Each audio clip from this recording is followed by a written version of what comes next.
haz tu obra en mí.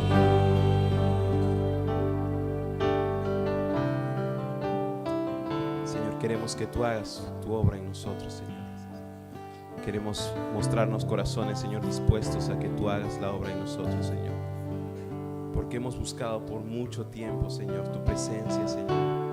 Y ahora que estás aquí, Señor, te queremos pedir, Señor, entra en nuestros corazones, Señor.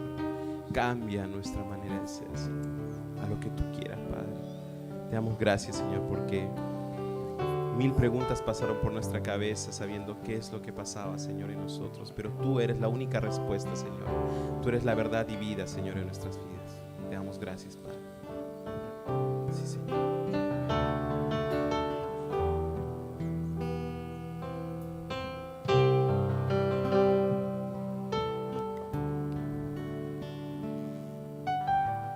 Por mucho tiempo busqué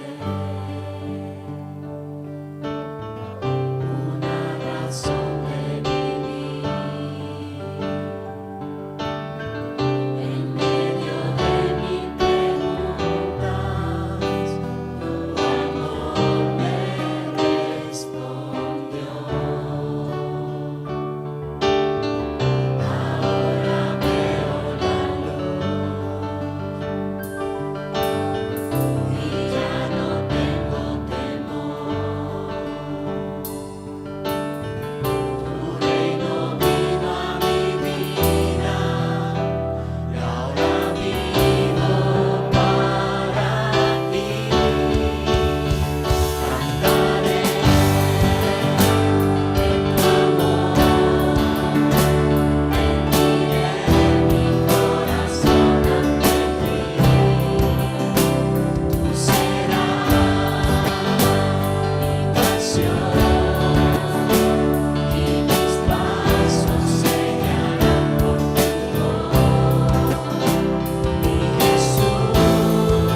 Muy bien, mientras que salen los niños para la escuela dominical, pasamos nosotros.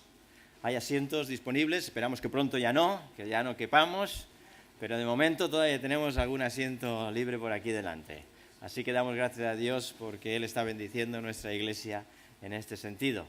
Aunque a pesar que tenemos calor, ¿verdad que sí? Un poquito de calor está haciendo y esperamos que Dios mediante, con el tiempo y con algo de recursos, podamos tener los aires acondicionados ya en funcionamiento. Así que confiamos que el Señor nos ayude también en este sentido para cubrir estos últimos gastos que nos faltan y tener aire acondicionado y las demás cosas todas listas. Así que ya los niños ya han salido y pasamos a la lectura de la palabra de Dios. Bon dia. Avui la paraula del Senyor està a l'Escritura a 1 de Samuel 2, de l'1 al 10. 1 de Samuel del 2, no, 1 de Samuel, capítulo número 2, del 1 al 10. Y Ana oró y dijo: mi corazón se regocija en Jehová, mi poder se exalta en Jehová, mi boca se ensanchó sobre mis enemigos, por cuanto me alegré en tu salvación. No hay santo como Jehová, porque no hay ninguno fuera de ti, y no hay refugio como el Dios nuestro. No multipliquéis palabras de grandeza y altanería, cesen las palabras arrogantes de vuestra boca, porque el Dios de todo saber es Jehová, y a Él toca el pesar las acciones. Los arcos de los fuertes fueron quebrados, y los débiles se ciñeron de poder. Los saciados se alquilaron por pan, y los hambrientos dejaron de tener hambre. Hasta la estéril ha dado luz a 7, y la que tenía muchos hijos languidece. Jehová mata y Él da vida. Él hace descender el Seol y hace subir. Jehová empobrece y Él enriquece, abate y enaltece. Él levanta del polvo al pobre y del mudalar exalta menesteroso, para hacerse sentarse con príncipes y heredar un sitio de honor. Porque de Jehová son las columnas de la tierra, y Él afirmó sobre ellas el mundo. Él guarda los pies de sus santos, mas los impíos perecen en tinieblas, porque nadie será fuerte por su propia fuerza. Que de Jehová serán quebrantados y sobre ellos tronará desde los cielos. Jehová juzgará los confines de la tierra, dará poder a su rey y exaltará el poderío de su ungido. Hasta aquí la paraula del Senyor. Orem. Bon dia, Pare. Gràcies un altre cop per permetre'ns reunir a casa teva, per compartir aquests moments amb els nostres germans. Et demanem avui en especial per les mares, per la figura de la mare, per la figura de la germana, la figura de la companya, la que sempre ens cuida. Demanem que les cuidis amb ella, Senyor, i que les beneeixis. També demanem, Senyor, bendicions especials per tots aquells que estan passant mals moments, sigui per problemes socials o econòmics o de qualsevol tipus, malaltia o el que sigui, Senyor. Ajuda'ls amb ells. I ajuda també a tots els dirigents que poden i a les seves mans està arreglar totes les situacions dolentes que hi ha. Sobretot en el món, les guerres, les penúries, tot el que està passant, Senyor, que tu posis la mà i que beneeixis en aquestes persones i que segueixin el camí que tu vols. Ajuda'ns a nosaltres a mostrar-los-hi també, Senyor, i beneixa'ns en aquest dia a tots plegats. En el nom de Jesús. Amén. Amén.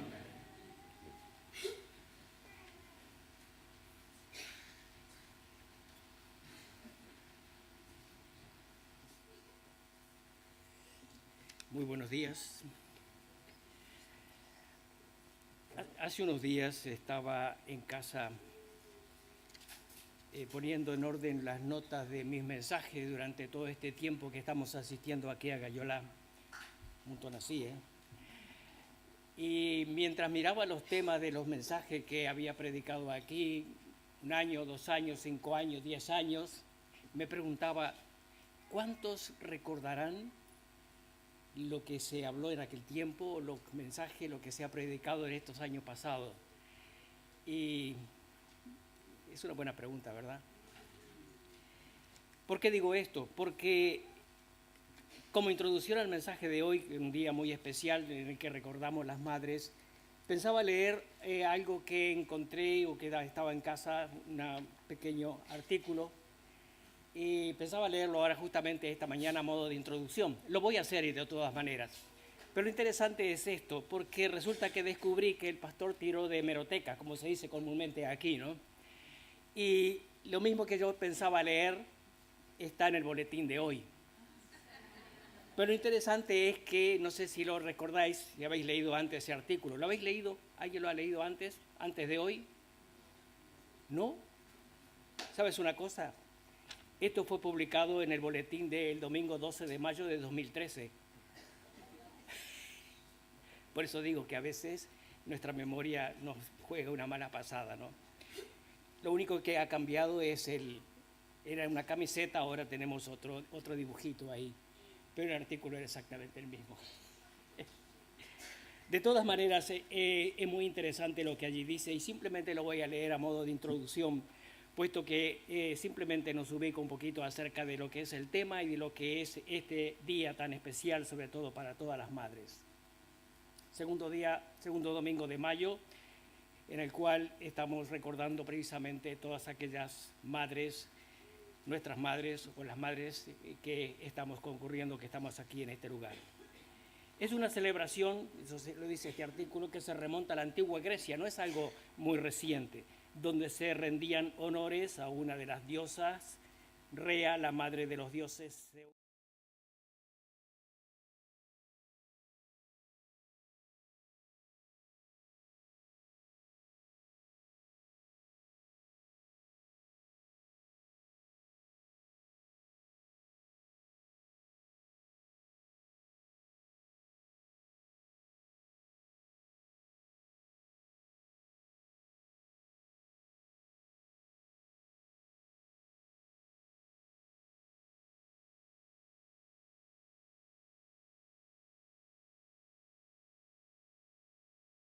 Luego de un año después de la muerte de su madre, comenzó un movimiento para que ese día fuera un día en el cual se recordara a todas las madres. No fue una tarea fácil, le costó bastante trabajo.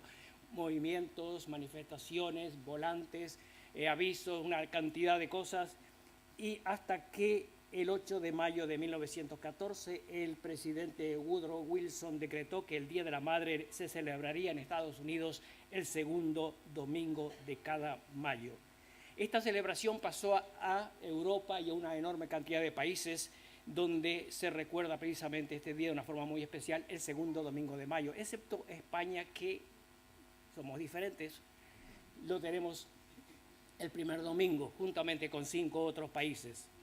De todas maneras, nosotros como cristianos estamos aquí para honrar a las madres, a nuestras madres, en una manera muy especial y sobre todo mirando lo que dice la Escritura. Ahora, ¿qué es una madre? ¿Cómo definimos una madre? Es la palabra más hermosa, dijo alguien, por ser el ser que nos ha traído al mundo, que nos cuida o que nos ha cuidado, que ha buscado el bienestar de sus hijos, de cada uno de nosotros, hijos, que nos ha dado lo mejor de sí misma. Una madre es una interesante mezcla de paciencia, de bondad, de entendimiento, de disciplina.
dedo en la llaga y le dice, tu único hijo, y llévalo a la montaña para ofrecerlo en sacrificio. Sara, Dios ha dicho tal cosa. Dios ha dicho que tome a nuestro único hijo, el hijo de la vejez, el único que has tenido, el que Dios ha prometido durante tanto tiempo, y dice que lo lleve a la montaña para ofrecerlo en sacrificio. ¿Qué habrá pasado por el corazón de aquella madre? ¿Qué habrá sentido? ¿Qué habrá cruzado en su mente, en su corazón, en sus pensamientos? ¿Se habrá rebelado contra Dios? ¿Habrá dicho, pero Dios es injusto después de haberme prometido esto durante tantos años? Dios es injusto al pedirme tal cosa. Es demasiado grande para mí. Sin embargo, yo estoy convencido de que Sara habrá dicho, sea hecha la voluntad de Dios y se cumplan en Él sus propósitos. Y al igual que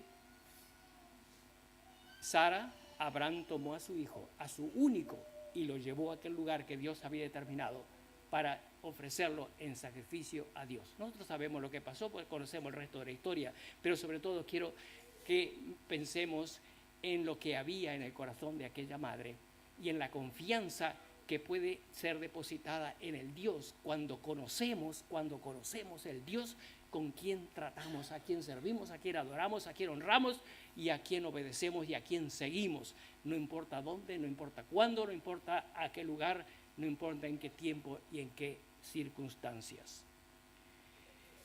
Vamos al libro de Éxodo y tenemos la segunda madre que quiero ver con vosotros en esta mañana. No conozco muchas mujeres, a lo mejor vosotros podéis decirme que sí, que hay algunas por ahí. No conozco muchas mujeres que se llamen Jocabed. ¿Hay algunas por ahí? Sí, claro que sí, ¿cómo no podía ser? De todas maneras no es un nombre tan común, ¿verdad? No es tan común. Pero es la segunda mujer que vamos a mirar en esta mañana. Jocabed significa el Señor es la gloria. Si pensamos un momento acerca de la historia que tenemos en la Biblia, en los últimos capítulos del libro de Génesis, tenemos el momento en que Jacob y su familia, sus hijos, sus siervos y todos los demás que conformaban su casa descienden a Egipto para encontrarse con José, con su mujer y con los hijos que aquella mujer le había dado. O sea que en aquel momento tenemos una población de más o menos 66 descendieron, 4 más son 70, así que tenemos una población de 70 personas que descendieron y comenzaron a vivir en la tierra de Gosén, la tierra que había sido escogida para que habitara tanto Jacob como todos los demás que le acompañaban. Ahora, aquellos 70 se transformaron en el paso del tiempo en una tremenda cantidad de gente, en una tremenda cantidad de personas. De tal manera que en el capítulo 1 de Éxodo, el faraón estaba preocupado precisamente por aquel pueblo. Ahora, había habido un cambio, y dice la Biblia que el faraón que estaba ahora se levantó en Egipto un nuevo rey que no conocía a José y dijo a su pueblo. Y lo interesante es esto, en aquellos días, los que estaban en los días de José, cuando José se fue a Egipto, gobernaban en Egipto un pueblo que llamaban los Ixos. Ellos eran los que con manos de hierro estaban gobernando al pueblo de Egipto, pero no eran egipcios realmente. Entonces, cuando luego en el paso del tiempo cambió el gobierno, entonces sí que había un gobierno egipcio. O sea que este nuevo rey no conocía a José, no conocía absolutamente lo que había pasado, y así que dijo, pues nada. Ahora resulta que aquellas 70 personas se habían transformado en una multitud de millones. Y no solamente eso, sino que veía que seguían multiplicando, seguían creciendo. Y entonces dice, uy, esto es peligroso. Esto es peligroso. Tenemos un pueblo ahí que en cualquier momento puede levantarse y puede hacer peligrar la estabilidad de este país. Así que hay algo que debe ser hecho. Los hijos de Israel fructificaron y se multiplicaron y fueron aumentados y fortalecidos en gran extremo, y se llenó de ellos la tierra. Y el versículo 9 del primer capítulo dice, he aquí el pueblo de los hijos de Israel es mayor y más fuerte que nosotros. Así que había que hacer algo. Ahora, lo que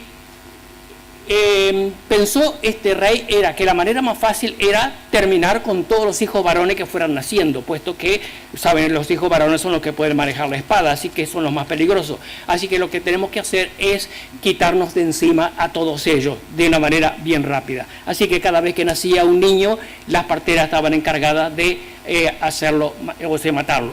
Pero las parteras tenían temor de Dios y no lo hicieron. De todas maneras, aquella era el ambiente, aquella era la situación en que se encontraban.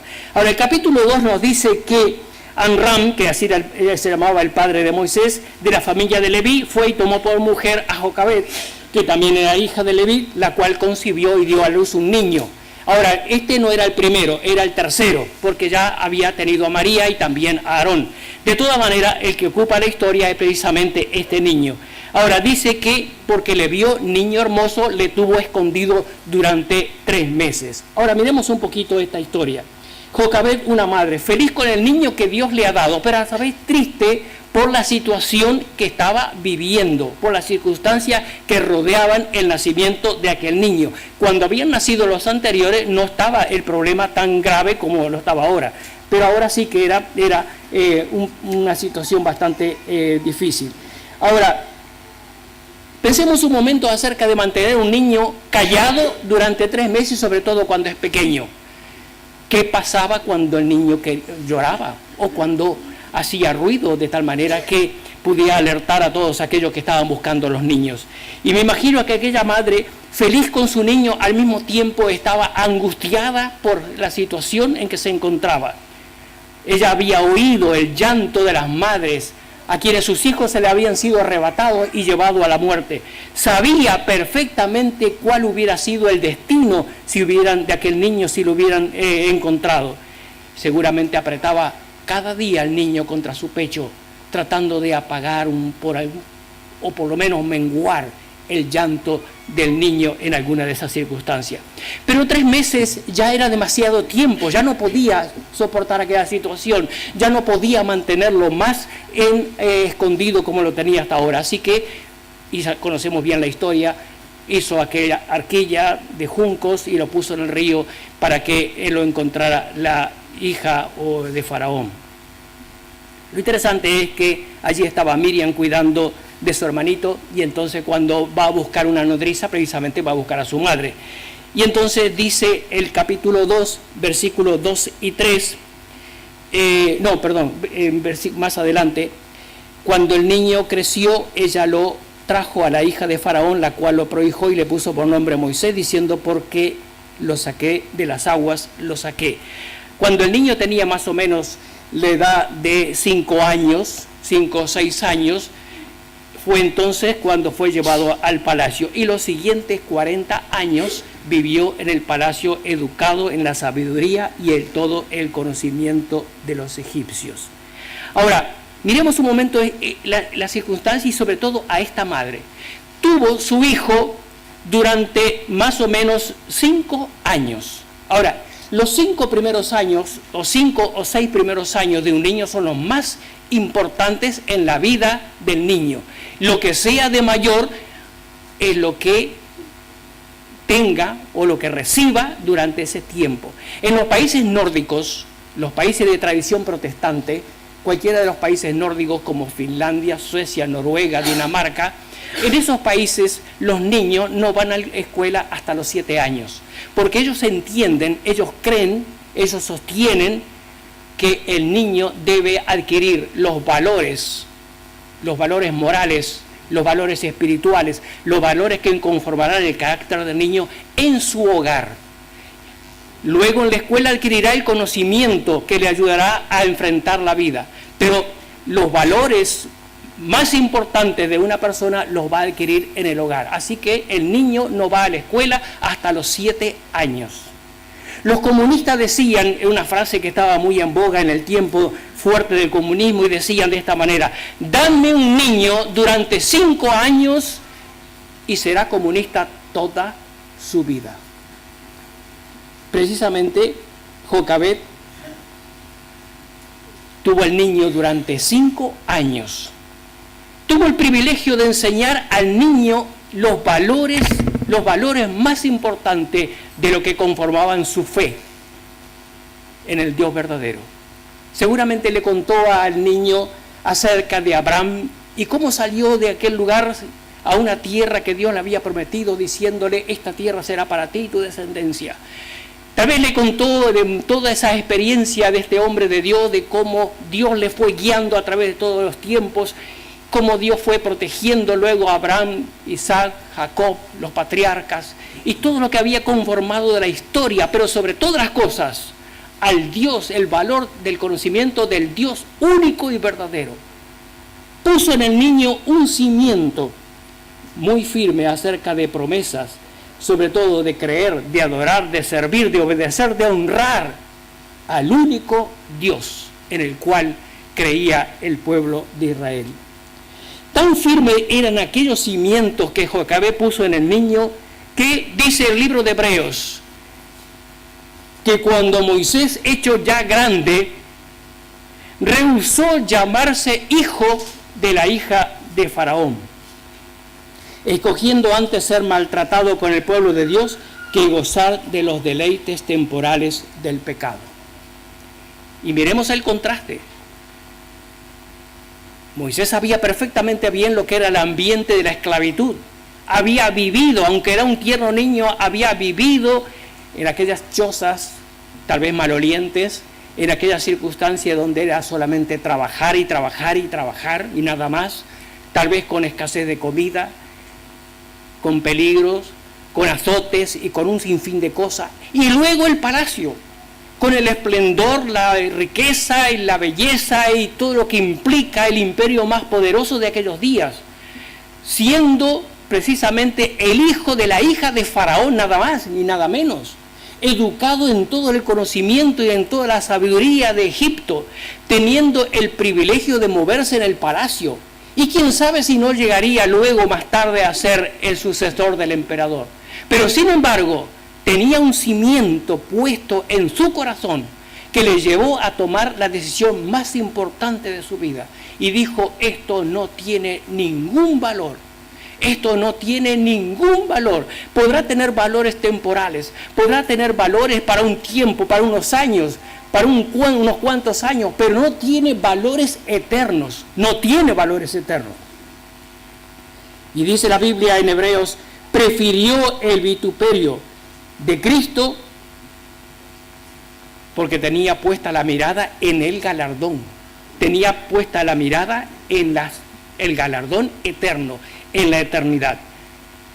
Precisamente por eso, por esta respuesta, es que, madres, la tarea más importante que cada madre tiene es la de poner un cimiento verdadero en el corazón de los hijos, que lleve precisamente a tener esta clase de respuesta y esta clase de decisiones.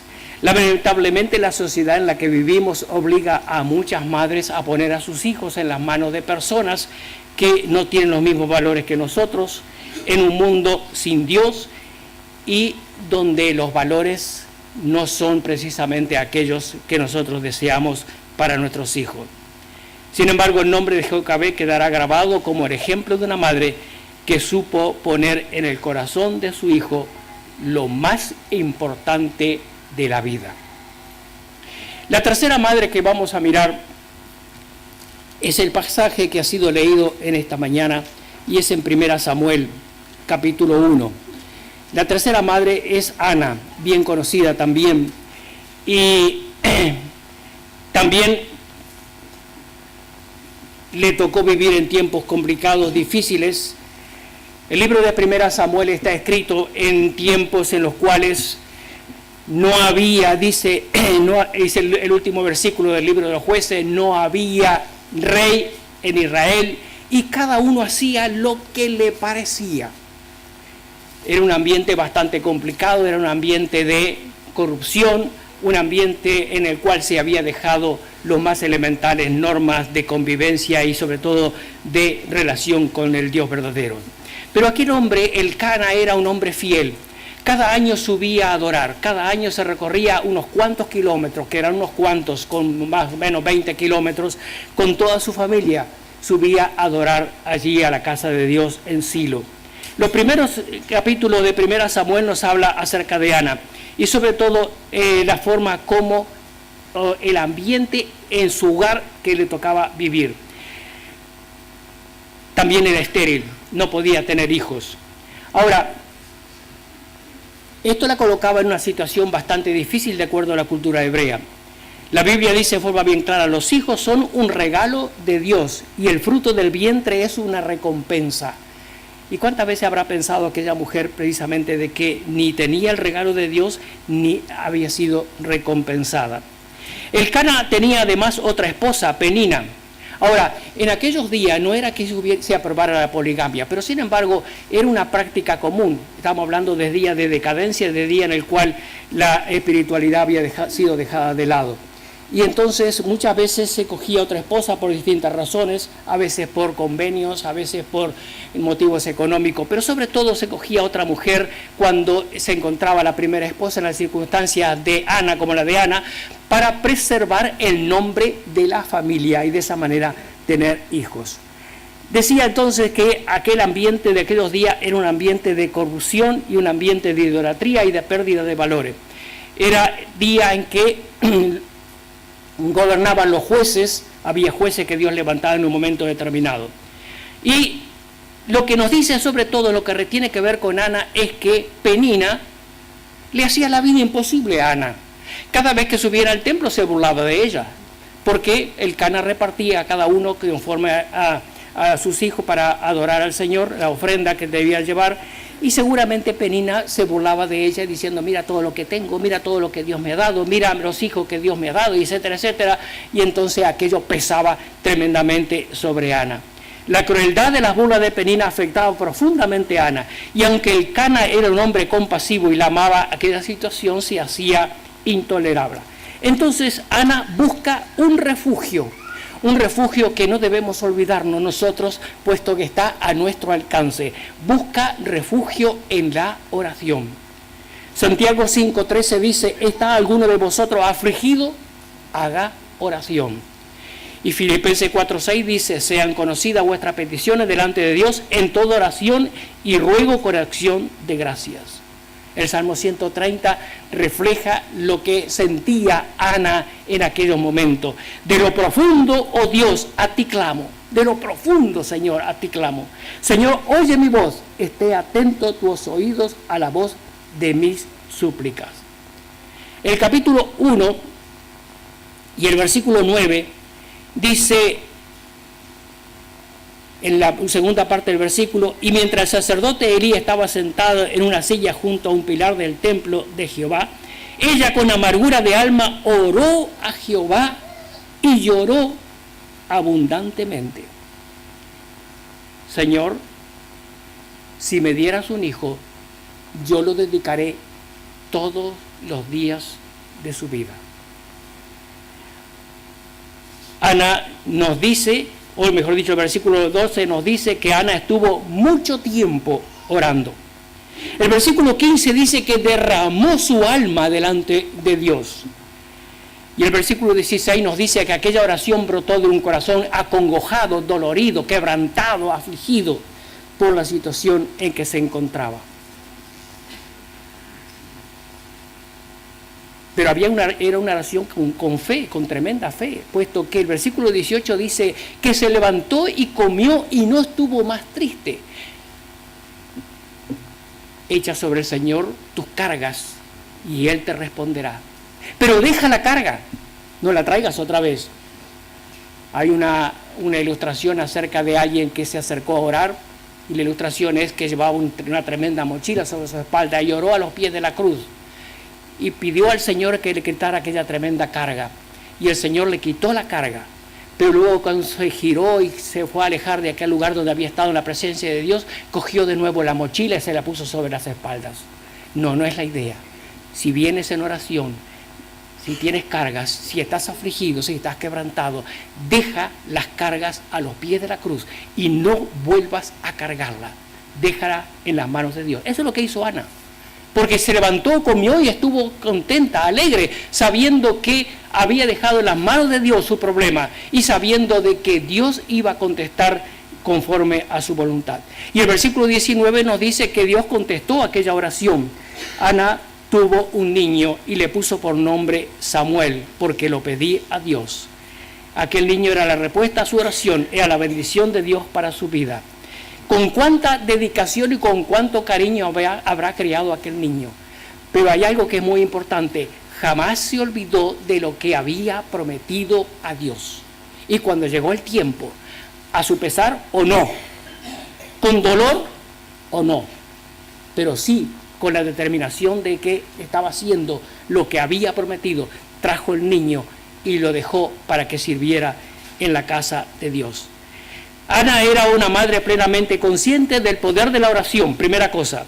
La burla de Penina le llevaron, las circunstancias le llevaron a buscar la presencia de Dios. Ana fue fiel a su promesa. Y la oración de Ana expresa el fervor y el gozo de una madre feliz que da toda la gloria a Dios, no solamente por haberle dado hijos, sino sobre todo por ser un Dios sabio, justo, poderoso y salvador. Y eso lo tenemos en el pasaje que fue leído esta mañana. Cuando Ana dejó al pequeño para que sirviera en el tabernáculo, el ambiente no era el más adecuado. Los hijos de Elí tenían un pésimo testimonio. Podéis leerlo en el pasaje y veis que lo que hacían estos hombres. Y Elí, de avanzada edad, no hacía nada. Ya era un momento que había perdido toda autoridad y no era capaz de poner en regla a sus hijos. Pero dice la Biblia que Samuel ministraba fielmente en la presencia de Dios y fue el más grande de los jueces y en los primeros de los profetas que Dios levantó. Sirvió fielmente al Señor todos los días de su vida. El medio condiciona, pero no determina. O sea que aquel que fielmente estaba sirviendo, que había sido educado en el temor de Dios, sirvió fielmente a pesar del lugar en que estaba colocado. Porque, como digo, no era el mejor lugar. Pero de entre todas las madres, y termino con esto, hay una que la encontramos en el mejor lugar. María, la madre de Jesús. A los pies de la cruz contempla al Hijo sufriendo lo indecible. No creo que haya habido ninguna madre que haya sufrido tanto como María al ver a su Hijo clavado en la cruz, sufriendo, dando su vida por todos nosotros. Allí había una madre que estaba contemplando a su Hijo, pero por encima de todo, más allá de estar contemplando a su Hijo clavado en la cruz, María estaba contemplando al Salvador de su propia alma. Engrandece mi alma al Señor, dijo en otra oportunidad, y mi espíritu se regocija en Dios mi Salvador. Señor, bendiga a todas las madres en este día tan especial, que realmente sea la bendición de Dios con todas aquellas que Dios ha dado un privilegio tan grande. La mía ha partido del Señor hace mucho tiempo, partió para estar con el Señor hace muchos años. No puedo hablar de mi madre, puedo hablar de mi madre lo que era mi madre, pero no puedo ver su presencia física, pero sé que un día la veré allí en la eternidad. Pero para aquellos que estáis, que tenéis vuestras madres, amarlas, cuidarlas y darle lo mejor de vuestro amor, sabiendo que ellos lo han dado por cada uno de vosotros.